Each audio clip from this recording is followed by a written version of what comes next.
तुषार खोब्रागडे, इनका सवाल है कि क्या गांधी जी चातुर्वर्ण्य और जाति व्यवस्था मानते थे क्या?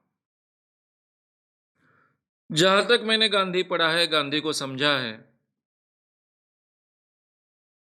वहां तक गांधी जी भी किसी भी हिस्से में चातुर्वर्ण्य और जाति व्यवस्था नहीं मानते थे। लेकिन भारत की वास्तविकता वो एक्सेप्ट करते थे। मुझे अगर आप आगे पूछो कि गांधी जी भगवान को मानते थे क्या, तो उसके बारे में तो शरद जोशी, जो शेतकरी आंदोलन के प्रमुख रहे हैं, और मैंने अभी-अभी संगठन मेरा शुरू किया था 1982 में। पत्रकार इस रिश्ते से मैं पहले ही उनको मिल चुका था बेलगांव के जेल में, जब वो तंबाकू आंदोलन के कारण जेल में थे। तो हमने कई बार एक दूसरे के साथ में चर्चा करते वक्त मुझे हमेशा कहते थे कि गांधी जी के जीवन का एक प्रसंग मुझे बताओ जब उन्होंने भगवान की पूजा की। आम धार्मिक व्यक्ति जैसे भगवान को मानता है, वैसे गांधी जी भगवान को मानते थे।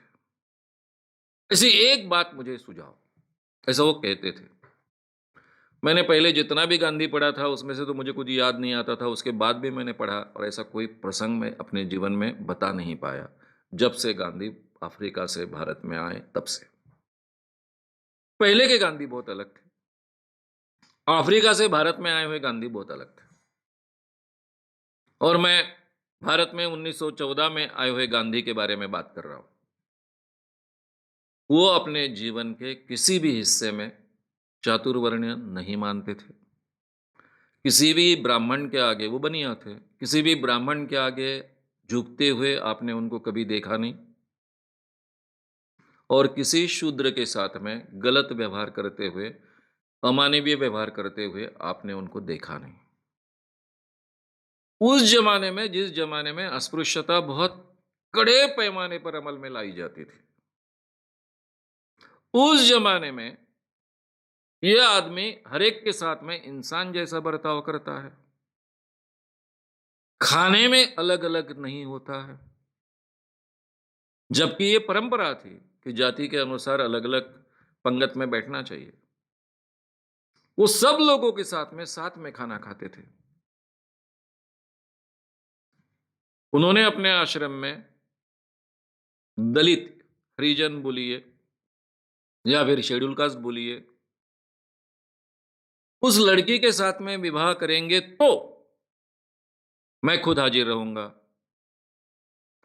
कर कर कर प्रोत्साहन दिया है। यानी केवल वो बोले नहीं है, तो उन्होंने जीवन में अमल में लाया है। तो आपको गांधी जी चातुर्वर्ण्य मानते थे, अस्पृश्यता मानते थे, जाति व्यवस्था मानते थे, इसका एक भी उदाहरण उनके जीवन में देखने को नहीं मिलेगा। उनके आसपास के सभी लोग अलग अलग जाति के थे। कोई किसी जाति का है इसलिए उसको सम्मान नहीं मिलता था, असम्मान नहीं मिलता था। उसकी योग्यता, उसका काम, इसके आधार पर वो उस व्यक्ति को महत्व देते थे, उसकी प्रतिष्ठा करते थे, और आम इंसान की भी बहुत प्रतिष्ठा करते थे। तो इसलिए गांधी चातुर्वर्ण्य मानते थे और गांधी जाति व्यवस्था मानते थे, इसका एक भी उदाहरण आप दे नहीं पाएंगे। वो भारतीय धर्मशास्त्र के बारे में जो बात करते थे, उसमें आप शायद ढूंढ कर बता सकोगे कि गांधी जी चातुर्वर्ण्य मानते थे, क्योंकि चातुर्वर्ण्य हिंदू धर्म का हिस्सा था और वो अपने आप को हिंदू कहलाते थे। स्वामी विवेकानंद भी अपने आप को हिंदू कहलाते थे। उन्होंने तो कभी चातुर्वर्ण्य नहीं माना। सावरकर तो ब्राह्मण थे जन्म से,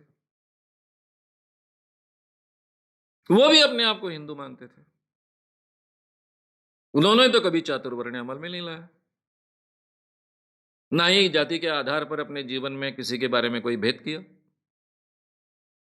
गांधी जी भी ऐसे व्यक्ति है जो अपने आप को हिंदू कहलाते थे, और ये पहला हिंदू है कि जो हिंदू होने के बाद भी मुस्लिम प्रार्थना बोलता है, यहूदी प्रार्थना बोलता है, क्रिश्चियन प्रार्थना बोलता है, और अपने रोज की प्रार्थना में सभी धर्मों की प्रार्थना इनकॉर्पोरेट करता है। हालांकि हिंदू धर्म की सहिष्णुता और सबको साथ लेकर चलने की जो प्रवृत्ति है, वो तो भारत की विशेषता है। ये विशेषता उन्होंने उठाई। ये नया हिंदू था।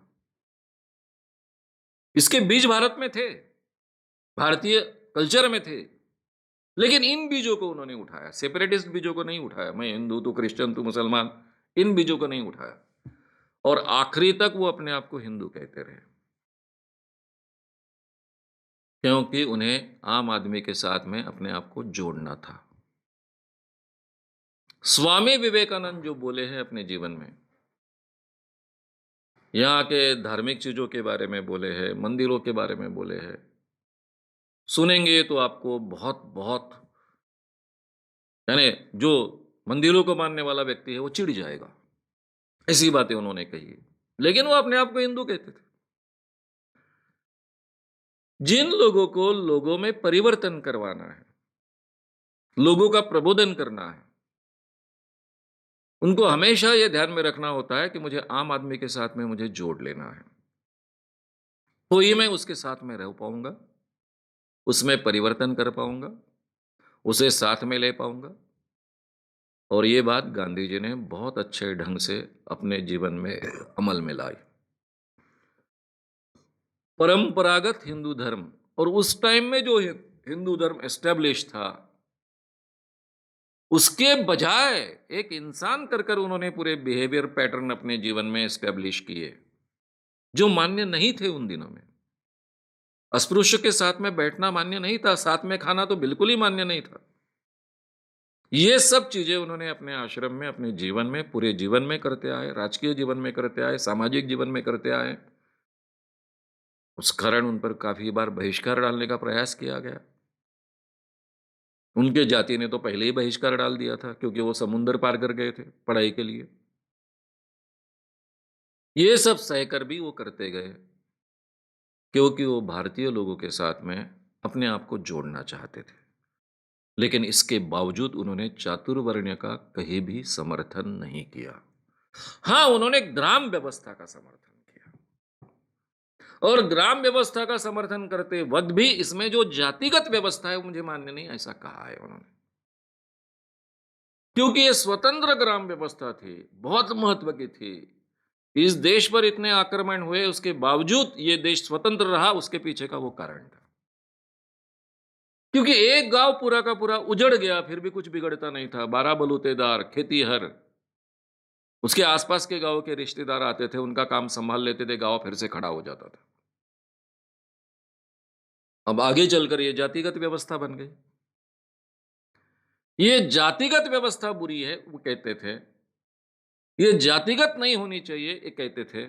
लेकिन ये जो हमारी ग्राम व्यवस्था है, जो स्वतंत्र थी और पहली बार अंग्रेजों ने उसको ध्वस्त कर दिया, ये भारत का सामर्थ्य है, वो बात वह कहते थे। और वहां पर पंडित, यानी डॉक्टर बाबा साहब आम्बेडकर और गांधी जी, इन दोनों में अलग अलग दृष्टिकोण दिखते हैं। आम्बेडकर जी को लगता था कि ये जो 12 बलूतेदार व्यवस्था है, इसी में से जाति सही माने में पैदा हुई है, और जो भुगतने वाले लोग हैं, शेड्यूल कास्ट लोग हैं, उन्होंने इससे बाहर आना चाहिए। और गांधी जी को लगता था कि इस देश की अर्थव्यवस्था ऐसी होनी चाहिए कि जहां सबको न्याय मिले, तो ये ग्रामीण व्यवस्था के आधार पर वो खड़ी होनी चाहिए। ये भारत का सामर्थ्य था, इसीलिए इतने सालों तक भारत टिका है। उस व्यवस्था के आधार पर हमारी अर्थव्यवस्था खड़ी होनी चाहिए। ये दोनों अंतर्विरोध थे, और ये बहुत प्रबल अंतर्विरोध थे। दोनों के दृष्टिकोण अलग थे, लेकिन दोनों का एक समान मूल्य था। इक्वेलिटी को, फ्रैटर्निटी को, लिबर्टी को और जस्टिस को दोनों बहुत महत्व देते थे। दोनों का पूरा पॉलिटिक्स, पूरा का पूरा समाजकारण, ये 4 मूल्यों पर आधारित खड़ा था। ये उनमें का एक बहुत महत्व का समान दुआ था। इसीलिए भारत को जो कुछ अच्छा मिला वो इस कारण मिला।